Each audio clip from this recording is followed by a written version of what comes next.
del tarifazo está Sergio Massa en línea. Muy buenas noches.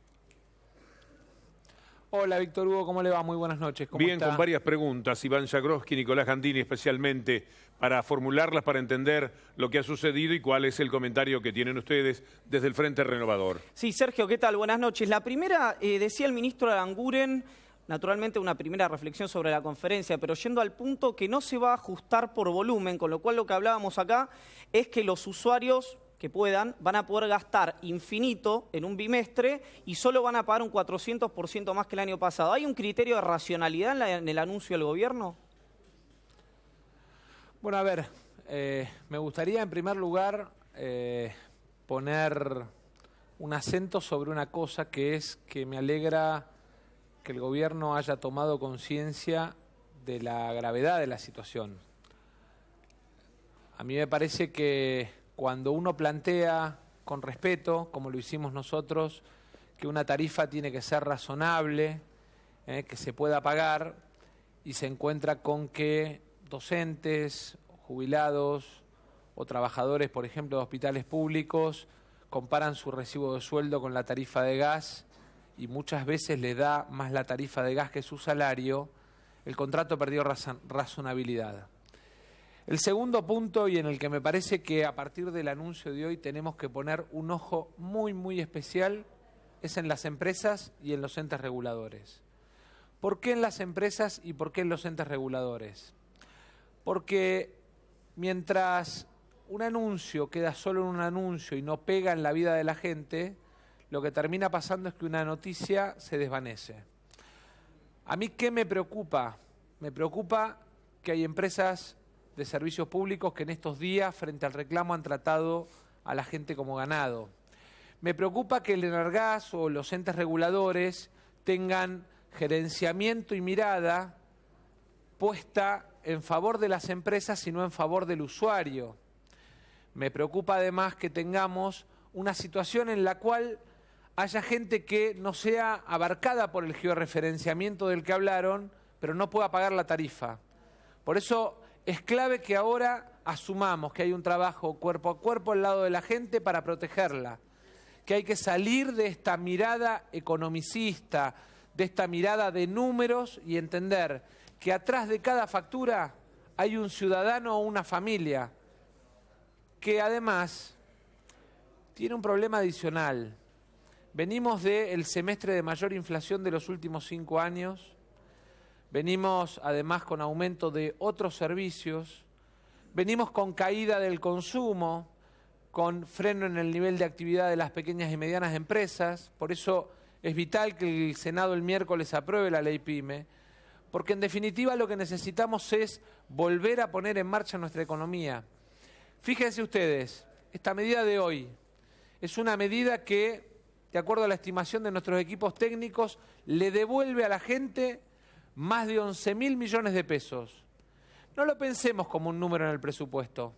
Pensémoslo en el comerciante, en el tachero, en el que tiene a lo mejor una pequeña empresa que le vende sus productos artesanales a la gente en ferias. Pensémoslo desde esa lógica. Son 11.000 millones de pesos más que vuelven a la gente si se cumple la medida. Ahora bien, venimos de 2 cambios ya de la medida. Esta medida fue anunciada el 27 de abril, la diputada Liliana Schwinn, en nombre del Frente Renovador, como presidenta de la Comisión de Defensa del Consumidor, le planteó muy claramente al ministro Aranguren los problemas legales y desde el punto metodológico que tenía esta medida. Tuvieron que pasar problemas, planteos para esta segunda corrección. Y yo lo que ahí digo es, tratemos de tomar este tipo de medidas mirando lo que le pasa a la gente. Hay que volver a poner al hombre como centro de la política económica y dejar de mirar tanto el resultado de las tablitas Excel. ¿Y Sergio, qué opinión, Sergio, te merece la frase del presidente sobre las patas y la remera que le dijo hoy a unos obreros de la construcción? A ver, yo, ustedes saben que tengo una forma de mirar tal vez el Estado distinta a la que tiene el actual gobierno. Para mí el subsidio es una ayuda que el Estado le da a un ciudadano, no es un gasto. Sergio, ¿cómo te va, tiene que Nicolás? ver con la totalidad o la mirada integral de la economía. Entonces, a veces cuando se plantea el tema de se consume este servicio, esta es la tarifa, digamos, con una lógica absolutamente desaprensiva de la calidad de vida de la gente, me preocupa. ¿Por qué? Porque el problema es que la gente tenga trabajo, tenga comida, esté protegida en su casa, tenga abrigo. No que le digamos que la tarifa de un servicio es tal y por lo tanto, si no la puede pagar, se lo tiene que embromar. Sergio, ¿cómo te va? Te habla Nicolás Gandini. Una consulta puntual. Vos recién hablabas de marchas y contramarchas de gobierno, de que habría que aplicar una política más cercana de la gente, más cercana a la sociedad y teniendo en cuenta la humanidad de lo que tiene que ver la importancia de la energía. Ahora, en tu opinión, digamos, ¿esa política que habría que implementar puede ser llevada adelante por la actual conducción del Ministerio de Energía o esto que vos decís de que hay que dejar de lado los Excel implica algo más ya pensando en los funcionarios que están a cargo? Yo soy líder de un espacio opositor, no soy quien para poner y sacar funcionarios. Me parece que en ese sentido cada uno elige el equipo con el que trabaja. En todo caso, lo que es mi responsabilidad es poner límites, por eso le mandé la carta al presidente, diciéndole, presidente, preste atención en este tema, lo están haciendo equivocar, pero no es que lo paga el PRO, Cambiemos o el Frente Renovador, lo paga el ciudadano de a pie. Y lo que nosotros no nos podemos permitir es callarnos frente a problemas que por malas decisiones termina pagando la gente. Sergio, cuando se planteó en un momento, incluso lo hablamos en este programa, yo recordé la frase de Asís de dadores voluntarios de gobernabilidad. Ayer en la entrevista con Roberto Navarro, vos decías, no sé muy bien qué es un dador de gobernabilidad. Esta cuestión que pasó en estos 7 meses, donde claramente un espacio del peronismo que vos comandás le dio una mano al gobierno en materia de gobernabilidad. ¿Crees que fue un error en función de lo que está haciendo ahora con el tema de tarifas o lo refrendás y decís que estuvo bien por un tema institucional? A ver, no solamente lo refrendo, sino que además sigo convencido que es el mejor camino para la Argentina. Apoyar lo que creemos que está bien, criticar lo que creemos que está mal y proponer los caminos para los temas que le faltan a la Argentina.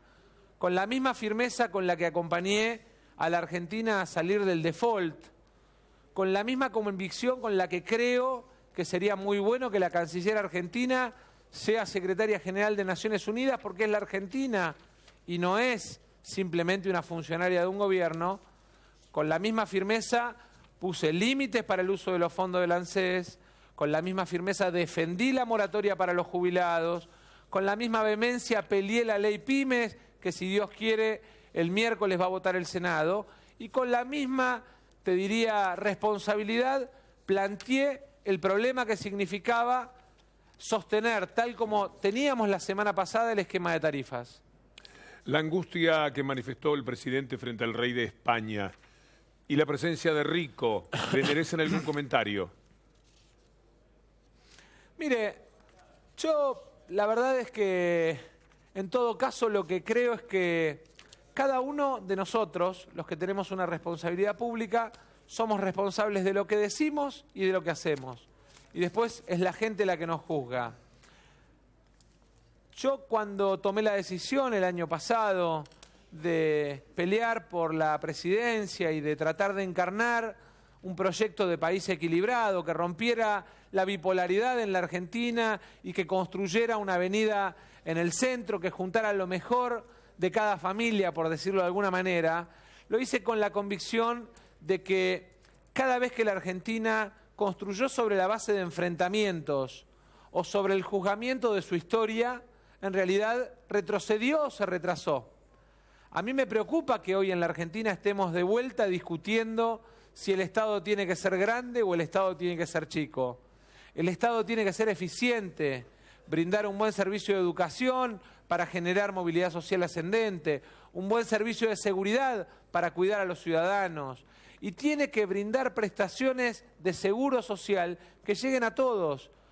Hace algunas horas discutíamos con el equipo económico. Fíjense lo que nos está pasando con los planes sociales, con la asignación universal y con las jubilaciones. Tienen retraso respecto de la inflación de este semestre. Es importante que en agosto vayamos a un aumento de la mínima de refuerzo para compensar lo que perdieron contra la inflación. Vayamos a un aumento de la asignación universal de refuerzo para compensar lo que perdieron en materia de beneficio a aquellos que perciben la asignación universal, que son los que menos tienen en la Argentina. A lo mejor le hice mal la pregunta. Sobre lo que dijo Macri delante del rey de España de la angustia que sintieron los próceres y sobre la presencia de Rico, ¿tiene algún comentario, Sergio? Yo creo, Víctor Hugo, que nuestros próceres tuvieron nada de angustia y mucho coraje para, en un contexto muy particular, con la Argentina sitiada económicamente, en debilidad militar, seguir adelante y declarar la independencia.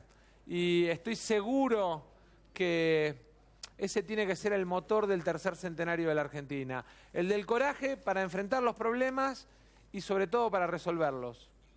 Y en el tema Rico. Y en el caso puntual de lo de Aldo Rico, yo le diría que en todo caso la sociedad en las distintas elecciones le dio el lugar que tenía que tener. Sergio, por mi parte, dos últimas cortitas. La primera, el tema de la carta que usted le envió al presidente. Punto número 1, ¿tenía el apoyo de José Manuel de la Sota también? Eso por un lado. ¿Y qué cree, si cree algo, que tuvo esa recepción por el Poder Ejecutivo? Y la segunda, si estas marchas y contramarchas del gobierno no atentan contra la llegada de inversiones por la falta de previsibilidad. Bueno, respecto de la primera, sí, claro, nosotros trabajamos este tipo de decisiones y este tipo de propuestas siempre en consulta, y obviamente que usted sabe que José Manuel es parte del corazón de nuestro espacio, así que lo charlamos mucho con él, intercambiamos varios mails. Hoy a la mañana inclusive él salió a retuitear el contenido y le agregó además algunas ideas que tienen que ver con este presente que nos tiene que doler. Cuando una familia no puede pagar el gas nos tiene que doler. No alcanza con que expliquemos la situación. Nos tiene que doler y tenemos que encontrar caminos para resolverlo. Y respecto de si atenta o no atenta con la llegada de inversiones, yo creo que lo que más atenta con la llegada de inversiones a la Argentina es la tasa de interés. Si usted, el Banco Central le dice que le paga, o los bancos le dicen que le pagan el 30% por poner la plata en el banco, dígame en qué actividad usted va a tener una rentabilidad del 30%. Por eso las pymes necesitan acceso al crédito, financiamiento de los empleos que están en riesgo, 9.000 pesos de máximo, estamos poniendo en la ley que el miércoles va a tratar el Congreso, porque además hay otro tema, hay que dejar de mirar tanto a las grandes empresas, porque de las 610.000 empresas de la Argentina, 600.000 son micro, pequeñas o medianas, que son las que mueven el 80% de nuestra economía. ¿Le merece algún comentario el hecho de que en el mes de junio el valor del dólar haya aumentado como consecuencia de que bajaron las tasas de interés y eso haya determinado que quienes tenían dólar a futuro para cobrar en junio embolsaran cientos de millones de dólares más? No, la verdad es que yo creo que el problema que tenemos es que estamos siempre con la pelea entre el precio del dinero y el precio de la moneda. El precio de la moneda es el tipo de cambio, el precio del dinero es la tasa de interés. Y eso tiene que ver con que no tenemos una política de largo plazo en lo que es fondeo de crédito hipotecario.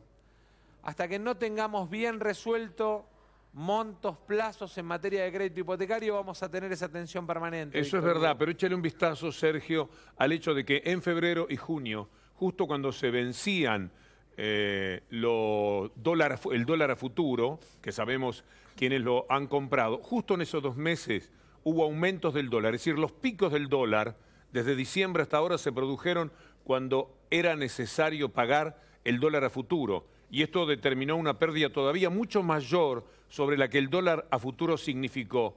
Un tema que para mí podía haberse evitado. Me comprometo a hacer revisar las liquidaciones y los contratos. Es interesante, Sergio. Es interesante porque alguien de peso tiene que decirlo si efectivamente lo que es una sospecha periodística cuadra. Volvamos al tema central porque el deseo de aprovecharlo nos lleva a otro tipo de preguntas. Nicolás Gandini. Sí, Sergio, ¿cómo te va? Decía Marcos Peña recién que va a convocar a todo el arco opositor justamente para reencauzar este tema tarifario. Ustedes, desde el Frente Renovador, tienen un equipo dedicado a la energía. Está Marco Labaña, estaba Enrique Devoto, no sé si seguirá estando. ¿Hubo ya algún tipo de contacto informal para participar de alguna manera o va a quedar en una declaración testimonial por parte de Marcos Peña?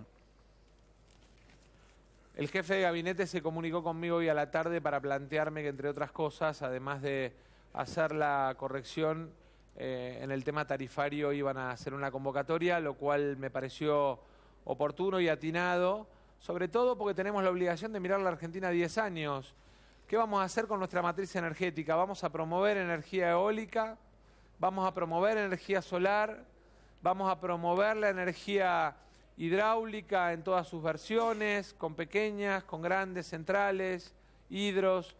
Vamos a seguir trabajando con ciclo combinado. Miren, les voy a contar una anécdota y una experiencia personal. Ustedes saben que tuve la oportunidad de ser invitado por la Corporación Andina de Fomento y por la ECOL de participar en Francia durante 10 días de un encuentro de mesa redonda de 10 dirigentes de distintos países. Y uno de los temas que a mí más me marcó y más me llamó la atención es que hoy el Ecuador sabe cómo va a ser su matriz energética en el 2023. Hoy Chile sabe cómo va a ser su matriz energética. Y la verdad es que nosotros en ese sentido venimos con tanto vaivén, con tanta ida y vuelta, que a veces encaramos con la idea de autosuficiencia energética en combustibles, en determinados combustibles vinculados a hidrocarburos. A veces hacemos arrestos de intentar avanzar en las energías renovables. Siempre nos quedamos a mitad de camino. La política energética debe ser una política de Estado a 20 años. ¿Por qué? Porque en definitiva el precio de la energía es uno de los precios de la economía. Yo les quiero dejar un dato que me parece fundamental. Cuando hoy se analizan en el mundo los precios de la economía en los distintos países, se pone obviamente el precio del dinero, es decir, la tasa de interés, el precio de la moneda, es decir, el tipo de cambio. Se pone el precio de la logística, la matriz de transporte de ese país. Se pone el precio del Estado, es decir, el nivel de presión tributaria que tiene ese Estado sobre su producción. Y se pone también el precio del trabajo. Pero además hoy se pone el precio de la energía. Nuestros productores agropecuarios argentinos hoy pagan la energía mucho más cara que, por ejemplo, un productor agropecuario americano. $2 el millón de BTU en Estados Unidos, $5.50 el millón de BTU en Argentina. ¿Eso qué significa? Un 150% más caro en origen el producto y pérdida de competitividad de un productor de maíz argentino contra un productor de maíz de Estados Unidos. Sergio, muchísimas gracias una vez más. Se nos fueron los tiempos, pero no, por favor, muchas gracias. Era un recorrido interesante. Muchas gracias. Sergio Massa, y ahora una pausa a la carrera.